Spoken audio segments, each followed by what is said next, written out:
Con referente al tema de soldadura, según la pregunta que si al encontrar una fisura de aproximadamente 5 milímetros en el bloque del motor, ¿qué tipo de sueldo podríamos utilizar para soldar esta fisura?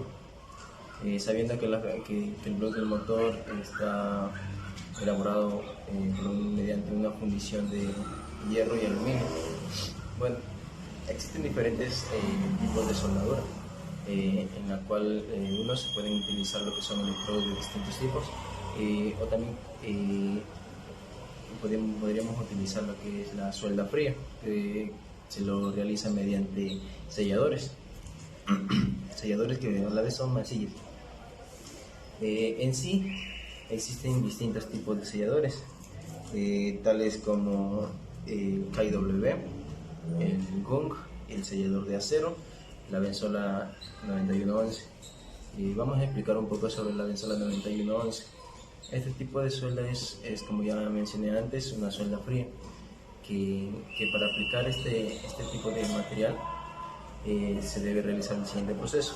Primero, al encontrar la fisura en el bloque del motor, procedemos a limpiarlo con un cepillo de acero y un desengrasante para quitar cualquier molestia en el bloque del motor o en el área de trabajo. Se procede a marcar con cinta el área donde vamos a aplicar la benzola 9111. Más adelante, una vez marcado ya, se procede a hacer la mezcla de la benzola 9111 con un secador, en sí para que haga contacto fijo con la superficie del bloque, del área afectada. Se utiliza un cepillo de cerquidas para poder poner una capa de benzola 9111 sobre la fisura. Sobre la fisura también, que anteriormente se debe, antes de poner la masilla de 9111, se debe perforar. Esas perforaciones se las debe hacer rosca para introducir pernos cuales se debe cortar a ras de la superficie. Una vez tenido eso, ahí sí se procede con lo que ya mencioné anteriormente, la aplicación de la benzola 9111. Se debe aplicar capa tras capa con una cinta resistente mojada de la benzola 9111. ¿Para qué? Para que tenga mayor adherencia a la superficie.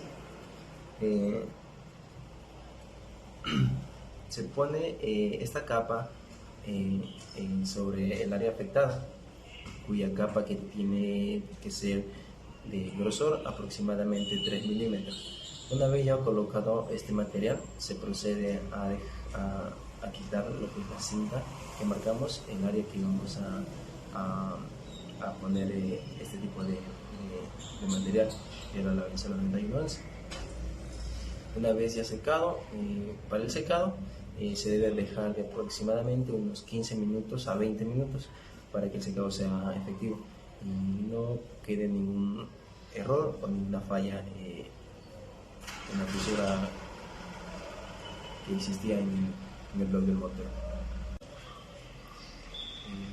En la asignatura de Realidad Nacional, respondiendo a la pregunta que dice ¿de qué manera el fenómeno de la globalización afectó y afecta en el desarrollo de la sociedad en el Ecuador, en sus diferentes aspectos: social, económico, político y cultural? Bueno, sabiendo que el proceso de la globalización es un proceso a gran escala, que consiste en la creciente comunicación entre países del mundo, unificando sus mercados, sociedades y culturas a través de una serie de transformaciones sociales, económicas y políticas. La globalización se dio en los años de 1884 hasta 1914. Bueno, existen dos tipos de efectos que hubo en el Ecuador con la globalización. Hubo un aspecto negativo y un aspecto positivo. En el aspecto negativo se supone que existen vías desarrolladas en el cual nos permiten realizar transportes o transportar mercadería de lo que es de la agricultura a otros países. ¿Para qué? Para que sean elaborados, sean tratados y poder comercializar nuestros productos. Eso es conocido como un aspecto negativo, porque a la vez de exportar productos de nuestra zona, ¿por qué no elaborarlos aquí mismo, en nuestro país?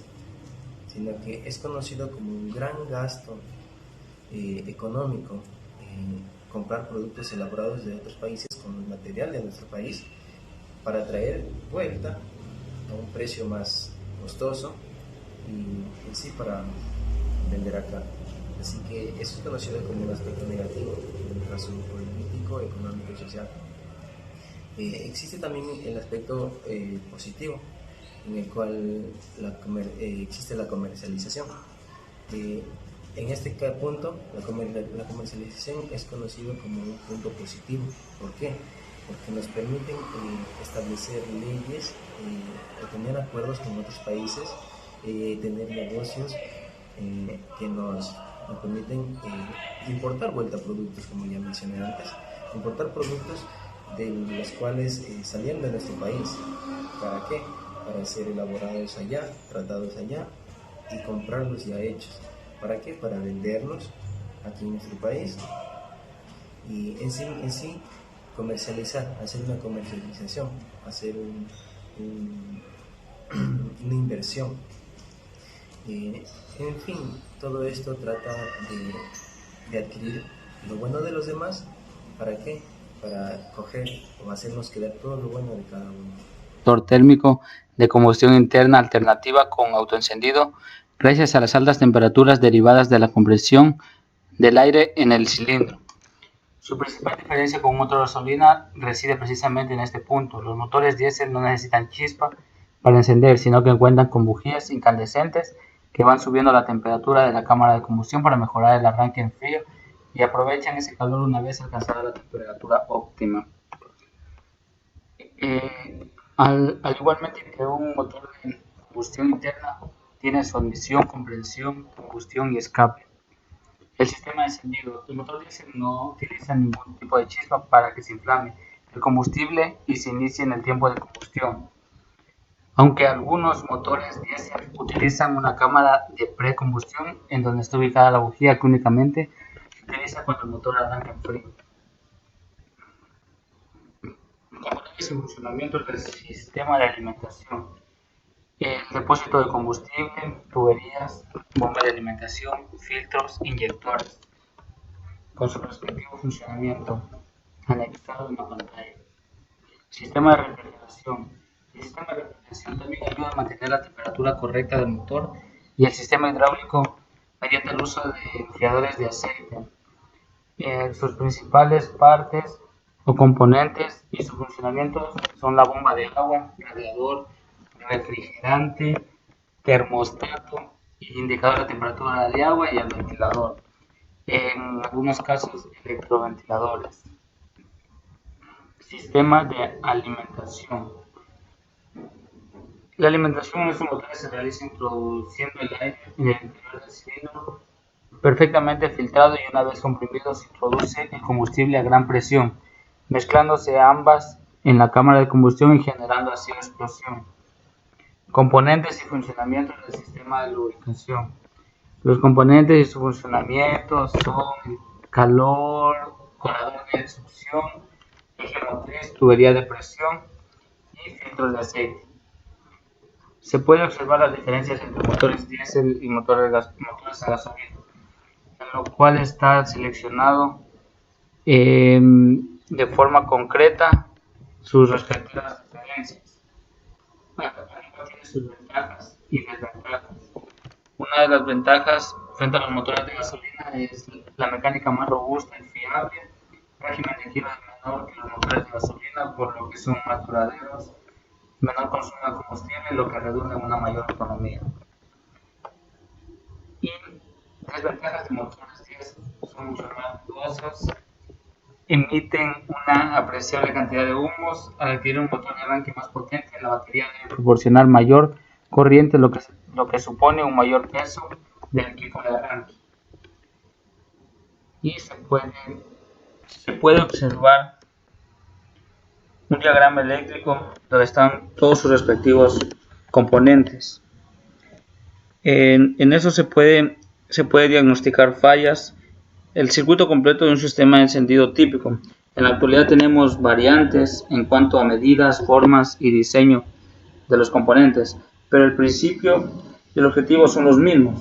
El principio es generar corriente de alta tensión y su objetivo es administrar la corriente distribuyéndola sincronizadamente a las bujías. La cantidad de bujías indica la cantidad de cilindros o pistones del motor. En este caso, la batería. ¿Qué es la batería? Es un acumulador de corriente que tienen todos los vehículos de combustión interna y traen consigo un alternador, que no es otra cosa que un generador de corriente, como se puede observar en la imagen. Ese alternador, cuando el motor está funcionando, genera una corriente superior a 12 voltios. Un regulador de corriente incorporado o externo regula la corriente que va a la batería, permitiendo que ésta mantenga su carga en un 780. Todas las baterías tienen dos polos de corriente negativo y positivo, y esos dos polos no pueden juntarse. Pues se puede observar la bobina, el condensador, tapa, platinos, cables de alto voltaje, la chispa y la flecha que hace girar el rotor, resistor, cable de alto voltaje de la bobina y el switch y la llave de encendido, el cable de tierra y la estructura del distribuidor que está en el alternador.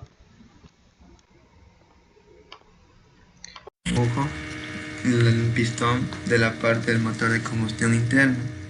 Para ello nos dirigimos al programa que nos va a facilitar de mucho.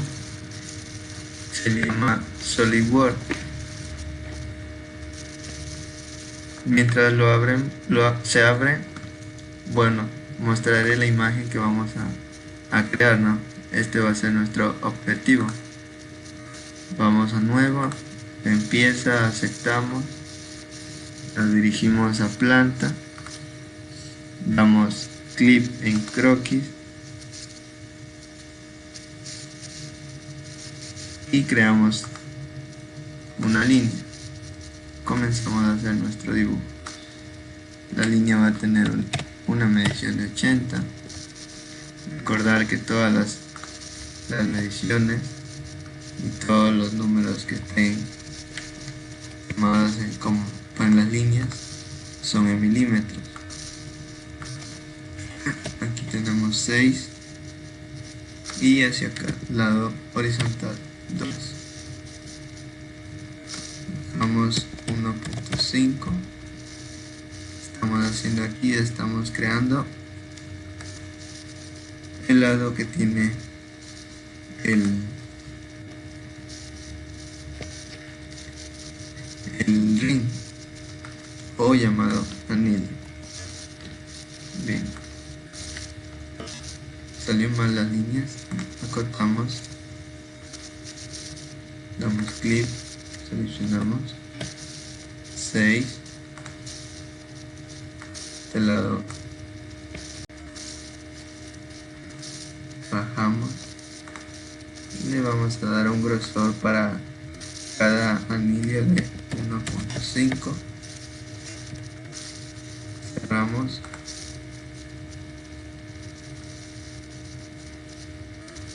y bajamos. Vamos a darle a esta línea como separación de cada anillo de 3. Nuevamente volvemos con las mismas medidas para los siguientes anillos de 2, 1.5, cerramos, bajamos los 3, clic, 1.5 y cerramos. Para no volver a hacer esto en el lado de derecho de la línea, vamos a dirigirnos a crear una línea constructiva que nos va a servir como referencia. No le damos ninguna medición ya que es una referencia. Nos dirigimos a isometría, copiamos todo con respecto a, pulsamos la línea y nos asoma de este lado con color amarillo unas líneas similares a lo que creamos a este lado contrario. Bueno, esas líneas son líneas imaginarias. Damos clic, aceptamos si está bien, borramos línea constructiva y creamos nuevamente otra línea, cerrando lo creado. Realizamos una línea vertical en el lado izquierdo, dándole un diámetro, una medida de 36.5, e igualmente al lado derecho vamos a darle 36.5.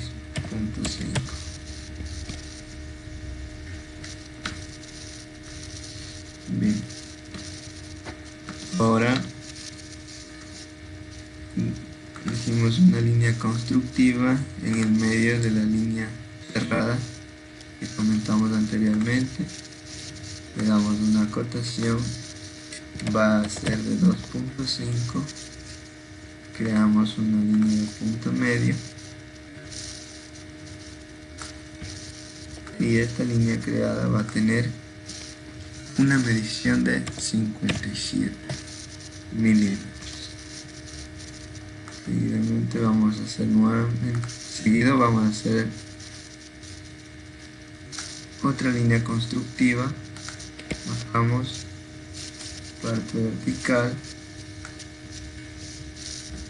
y puedo yo seguir borrando las líneas que no las voy a ocupar, como esta de la línea constructiva de 2.5. Eso nos sirvió como referencia.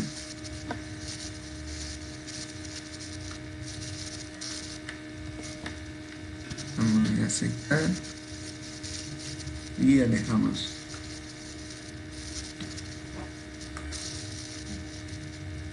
Voy a crear dos círculos.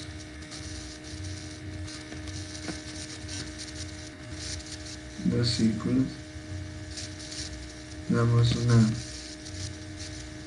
una medición al primer círculo del diámetro de 19 y el siguiente círculo con un diámetro de 21.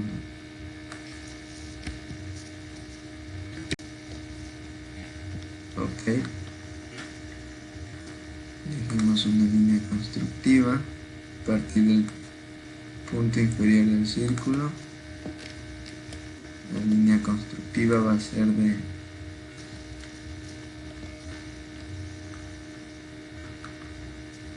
una medición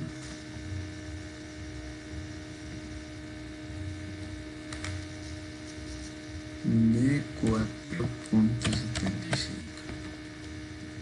Ok, alejamos nuestro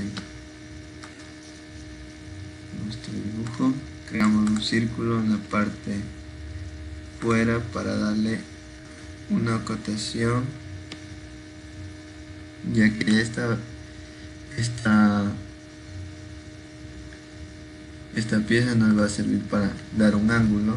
Entonces vamos a darle un diámetro de 177. Presionamos clic derecho en el círculo. Nos debe de aparecer funciones avanzadas, ¿no? Respectivo al círculo, nos dirigimos a la herramienta de croquisar, damos clic en el punto superior del círculo y alejamos. Vamos a la parte del punto medio.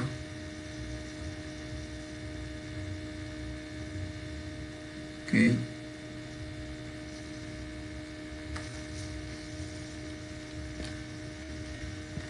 Y podemos borrar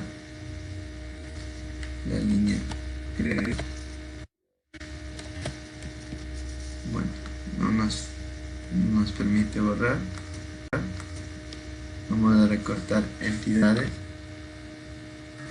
Damos clic para recortar y podemos tener recortar. Bien. hasta ahí ya tenemos creado. Lo que nos falta es configurar bien todo lo que tenemos en el dibujo como objetivo, ¿no? Entonces vamos a borrar la línea.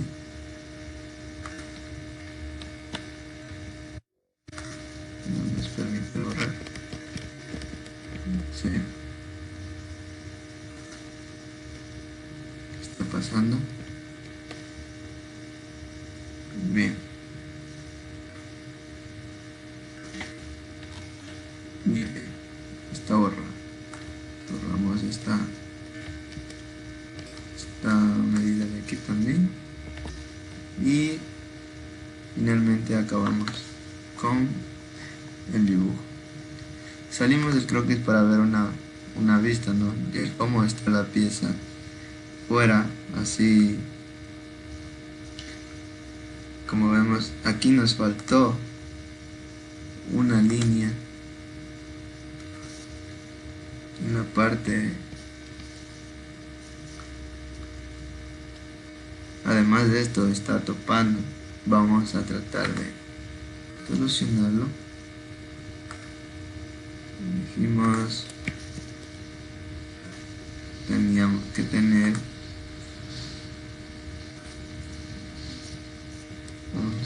11.5. Vamos a seleccionar los dos círculos. Tenemos clic, damos clic derecho, movemos esto desde el punto centro hacia el otro punto, ok. Con la finalidad de que ya no nos esté topando, podemos borrar la línea. Y fue esto, que solo tenemos que crearla hasta ahí, donde nos da un color tomate, haciéndonos saber que ya está topando la línea de abajo, que está habiendo un choque. Y con esto terminamos. Salimos nuevamente del croquis y tenemos nuestro dibujo. Vamos a hablar acerca de los sensores. En este, el sensor de oxígeno. Es un componente electrónico de sensado. Recibe también el nombre de sonda lambda. Es un elemento rígido, ya que su forma es la de un pequeño y corto cilindro, fabricado con un elemento llamado circonio. Algunos sensores de oxígeno tienen una pequeña carcasa metálica como protección, y esta tiene varias líneas de perforaciones para que los gases de combustión entren entre ellos. ¿Cómo funciona? Este sensor cumple una función básica de informar a la ECU la cantidad de oxígenos en los gases que expulsa el motor en funcionamiento. Para entender cómo funciona este sensor, primero se debe comprender cómo se da el proceso de combustión. Para que se logre quemar el combustible dentro del motor, debe generarse una chispa, la cual se origina en las bujías por voltaje de la bobina. En la cámara de cada cilindro entra aire, y por la válvula de admisión, si hay aire, hay presencia de oxígeno. Ya allí se crea la atmósfera para la explosión controlada, inyección de combustible, aire, oxígeno y chispa. Al activarse esta mezcla se genera la combustión, la cual crea a su vez los gases que se desalojan por las válvulas de escape. Pasan al múltiple de salida y son detectados por el sensor de oxígeno. Ya, el sensor de temperatura, refrigerante o sensor EST. Este sensor, su funcionamiento posee resistencia NTC, de manera que el principio de funcionamiento de este sensor implica que mientras más aumente la temperatura, mayor será el descenso de la resistencia. Como puede notarse, la señal del sensor ST podría ser lineal o, si no, inversamente proporcional para la ECU. Cuando el motor está frío o se encuentra frío, la computadora multiplica el tiempo de inyección del combustible, así como la duración de ignición, tomando como base la temperatura que tiene el refrigerante para que el motor no se apague. Si el caso que el refrigerante posee una temperatura más baja que la del rango mínimo de operación normal, entonces se encuentra la lámpara check engine. La computadora reacciona a los valores recibidos desde el sensor, ya sea calculando la entrega de combustible, sincronizando el control y tiempo de la válvula EGR, o activando o desactivando el electroventilador del radiador. Podemos observar gráficamente el sensor MAP. el sensor MAP su funcionamiento. Este sensor es un componente que mide la presión del aire que se encuentra en el múltiple de admisión del vehículo. Funciona en conjunto y la par con el sensor de posición del cigüeñal, y ambos envían la señal a la ECU para inyectar la gasolina. Está ubicado en el múltiple de admisión del coche después de la mariposa de aceleración y a veces integrado en la ECU. Para su funcionamiento se debe saber que hay dos tipos de sensores MAP: sensor por variación de tensión y sensor por variación de frecuencia. En el primero, el vacío provocado por los cilindros del motor produce una resistencia variable en el sensor. En el segundo sensor se tiene dos misiones: la de medir la presión absoluta del colector de emisión y la de verificar la presión barométrica sin haber arrancado el motor. Cuando el sensor MAP detecta en ambos casos una baja carga, el vehículo sin peso añadido y un alto vacío, la computadora automotriz o ECU reacciona empobreciendo la mezcla aire-combustible, inyecta menos gasolina.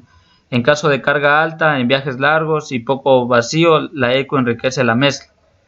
Y es tan importante tenerlo a punto que cuando este sensor MAP falla, hay más emisiones de gases, con la consiguiente polución, mayor gasto de combustible y encarecimiento de gastos. Y como consecuencia, continuas detonaciones y detenciones del motor y desgaste del vehículo. Hemos diseñado un esquema donde se encuentra la computadora electrónica y los diagnósticos, los sensores O2, el sensor ST, el sensor MAP y sus actuadores, que son la bobina, inyector, calentador lambda, ralentí, bomba de gasolina, caja de mariposa, canister, cuenta de RPM y embrague. Y así se puede culminar esto referente a los sensores.